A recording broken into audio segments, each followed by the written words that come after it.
52% था।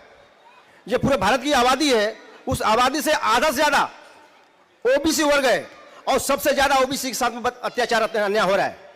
ओबीसी के साथ आजादी के पहले भी अत्याचार अन्याय हो रहा था, छल कपट किया जा रहा था और आजादी के बाद भी किया जा रहा है। ओबीसी के साथ में ऐसा क्यों किया जा रहा है? क्योंकि ओबीसी को ही नहीं मालूम है, ओबीसी के साथ में जो समस्या निर्माण किया जा रहा है, जो समस्या लाया जा रहा है, उसके बाद ओबीसी को मालूम नहीं है कि वो समस्या निर्माण कौन कर रहा है, समस्या को क्रिएट कौन कर रहा है।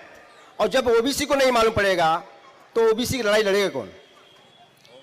पूरे भारत में आजादी के बाद कोई ओबीसी का ऐसा नेता राष्ट्रीय लेवल का नहीं मिला जो ओबीसी की जो जाति न्याय जनगणना को लेके आगे तक पहुंचाए।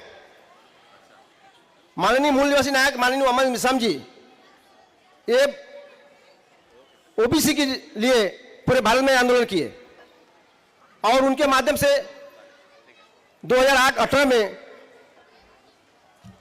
ये राष्ट्रीय पिछड़ा वर्ग का मोर्चा का संगठन बनाया गया। उसके राष्ट्रीय अध्यक्ष माननीय विकास चौधरी पटेल जी हैं, जो उनके माध्यम से भारत को 2 बार बंद किया गया। साथियों, भारत के लोगों को यह नहीं मालूम है कि सबसे बड़ा घोटाला, सबसे बड़ा चोरी यहां के इतिहास का हुआ है। और जिसका इतिहास नहीं मालूम है, जिसको इसकी इतिहास नहीं मालूम है, वो अपना फ्यूचर भविष्य कैसा बना सकता है? साथियों, बड़े बड़े से जो विद्वान महापुरुष ने बोला है, जो जाति जो कौम अपना इतिहास नहीं जानती वो अपना भविष्य निर्माण नहीं कर सकती है, दूसरे क्या करेगी? उदाहरण के तौर पर आप लोगों को बताना चाहूंगा, यहां पढ़े लिखे लोग वर्ग रहे।